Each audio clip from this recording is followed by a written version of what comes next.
Hello, everyone. Welcome to our site supervisor training. We're so glad for you to join us and learn a little bit more about our counselor education program and specifically for working with our students who are in practicum and in internship. So I wanted to start today by introducing ourselves. So all of our faculty are here this morning. If you could advance the slide. My name is Dr. Laura Choate. I am the coordinator of the clinical mental health counseling program, and I teach several courses in the program, including sometimes practicum and internship, also the Introduction to Counseling Services, which is our ethics and professional orientation class, as well as our program assessment course, which is counseling and assessment and counseling and the measures that we use in counseling practice.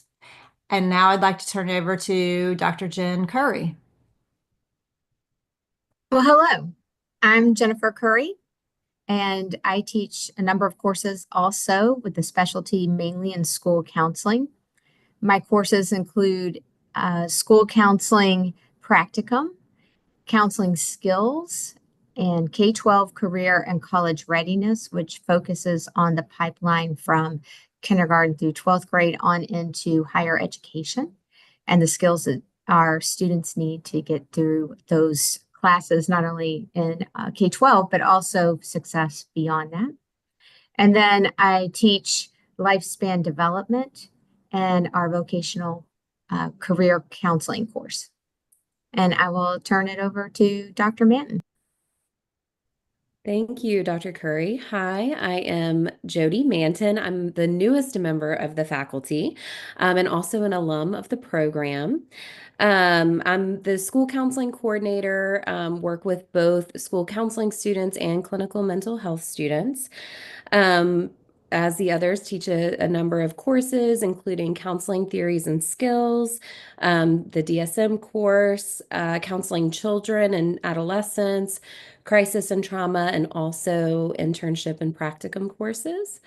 And excited to have you here with us today. I'll now turn it over to Dr. Cesar. Thank you, Dr. Manton. My name is Emerick Cesar. We're all glad that you are here and you are helping and supporting our program. My teaching load or classes I'm teaching are the skills class, the counseling skills class, and the group counseling class. I also teach family and couples counseling. And I'm also involved with practicum placement from time to time, and internship, and some of our other electives. For example, grief is one of the other classes that I'm teaching. I'm going to hand it back to Dr. Choate with the finishing the agenda. Okay, thank you. Once again, here's our agenda for this morning, just so you get a little overview of what we're going to talk about. We're primarily going to overview the program in terms of the clinical mental health and the school counseling program, so you can understand the experiences the students you're working with have had as they've taken courses to prepare them for their clinical experiences. We'll talk about the student evaluation, the CCSS that you'll be expected to discuss with the student you're supervising, and it's our way of providing feedback to students throughout the clinical experience of their program. And then we'll provide a short presentation for you about supervision strategies for student success, which we hope you'll be able to apply in your daily work with our students. So if we could go to the next slide, and we'll discuss our MED in counseling program. That's the name of our degree at LSU. Just so you're aware, it is a 60-hour program. That's a hefty number of hours. It takes 3 academic years for students to complete the program. And we have 2 concentrations, one in clinical mental health counseling and the other in school counseling. And both of these concentrations are CACREP approved, and Our students are admitted under a cohort model, which means they start the program together, they take courses together, they enter clinical experiences together, and hopefully graduate together. And so we find this works very well in terms of peer support and just developing that collegiality needed that we know is so important even once we get out into the profession. So a unique thing about the counseling programs, and KCREP requires this as well, is that we front end the courses and take clinical placement courses at the end of the program. So what you can be assured of is that when a student comes to you, either practicum or internship, they will have already had an individual skills counseling course, group counseling, career counseling, family counseling, ethics and research, lifespan development, theories of counseling, multicultural counseling, a diagnosis and treatment course, assessment procedures and counseling course, and various electives, including girls and women's issues in counseling, child and adolescent counseling, substance use counseling, and grief counseling, couples and family couples counseling. We've got several electives that students can choose from. So they will be very well prepared in terms of their knowledge and beginning skills by the time they get to practicum and internship, basically a year and a half of course of full-time coursework. The other unique thing about counseling programs, besides the fact that the placement courses are at the end of the program rather than interdispersed throughout, is that we have a direct hours requirement in each of our clinical experiences. So in practicum, students are expected to complete 100 hours on site while they're completing this practicum semester in the spring of their second year. And of those 100 hours, 40 of those hours have to be direct client contact. And that is part of KCREP requirements and with something we monitor very closely. So by the time, if you do take on an intern, what you can know is that they've already completed a 100-hour practicum and already seen 40 hours worth of direct client contact or client experience. So when they come to internship, that has to total 600 hours by the end with 240 direct client contact hours. The way we divide it up is over a course of a year. So 300 hours in the fall, 300 hours in the spring, 120 direct hours in the fall, 120 direct hours in the spring. So by the time our students finish the program and complete at graduation, they'll have had at least 280 direct client contact hours, which shows you how prepared and confident that they will be under your supervision to go out and obtain their first jobs in the workplace. So just to keep those things in mind, the core clinical placements are at the end of the program, and that we do have this pretty hefty direct client contact requirement, which we believe is so important for them to be prepared to enter the workforce. So next slide. The other thing we wanted to just make sure we cover, and you probably know this because you will have heard this from working with our students already, this semester or maybe over the years if you're a continuing supervisor, is that we aren't just working with students to prepare them with knowledge, even though they get a lot of academic knowledge about the counseling profession, about human growth and development, about all the things, the core areas of counseling competence, but also with counseling skills. They're very prepared in terms of counseling skill and development across the lifespan, not just in one area of practice, but across the lifespan. That's very important. But we also like to establish professional development mindset throughout the program so that students view themselves under a professional counseling identity, and that they become involved in the profession, that they become involved in professional organizations, and that they view themselves as potential leaders in the field as they graduate from the program and get involved with their profession in terms of advocacy, policy change, in terms of just being involved with colleagues and networking in the profession. So that is a value that we promote throughout the program, as well as personal development. We know that, and you all know this as practicing professionals, that personal development is such an important part of our professional ability, right? That if we are not taking care of ourselves and don't provide adequate self-care and monitoring personally, that we will not be able to deliver competent services. So we always encourage students in the personal development piece to be self-aware, to monitor themselves, to know when they're encountering any kind of transference or countertransference, and how to handle that, and when to get supervision, when to get personal counseling when needed. And we're working in all three areas, not just the knowledge and skills. So that's important to keep in mind as we go throughout this presentation today, because we'll be talking about not just how to promote students' knowledge and skills, but also their professional development, also their personal development, how to keep everything balanced. And if you could advance the slide, Dr. Cesar is going to talk about the student evaluation instrument we use called the CCSS. Program, and we use student evaluation form, the CCSS, and this stands for Counseling and Counselor Skill Scale.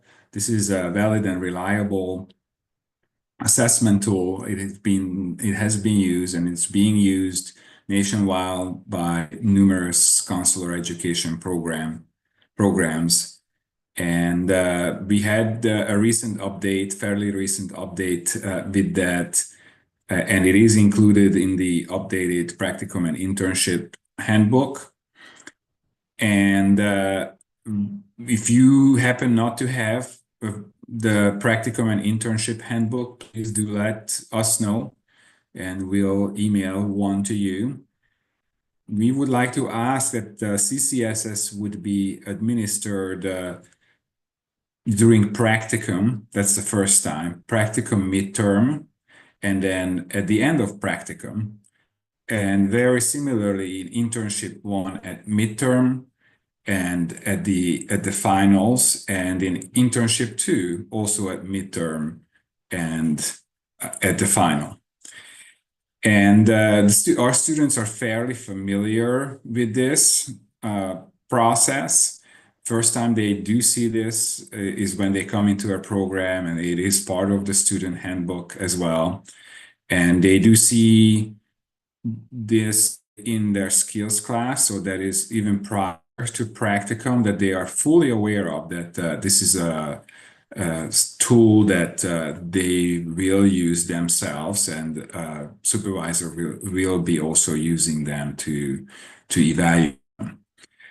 The CCSS is a scale that, and let me step out of here and show you actually how the first few pages do look like.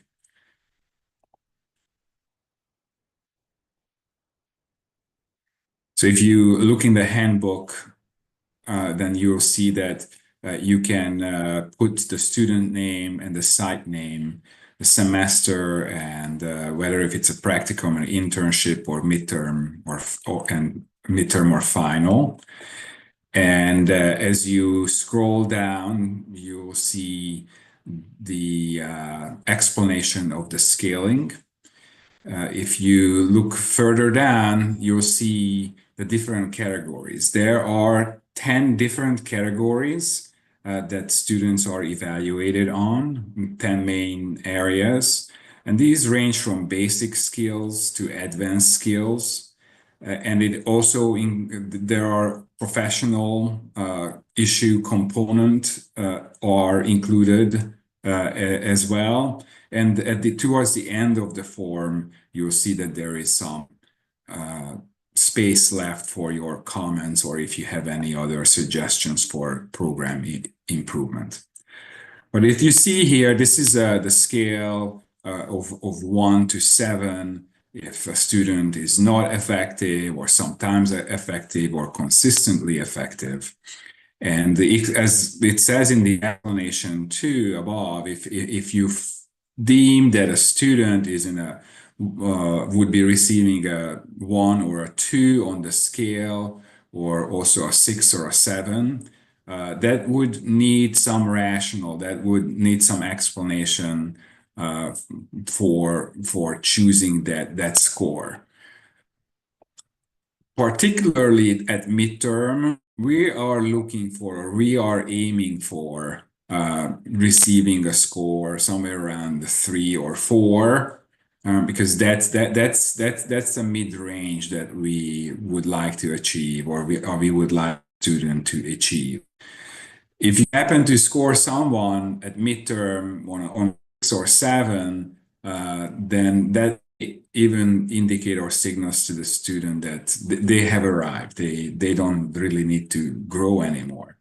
And we want to, or we would like to encourage learning and growth.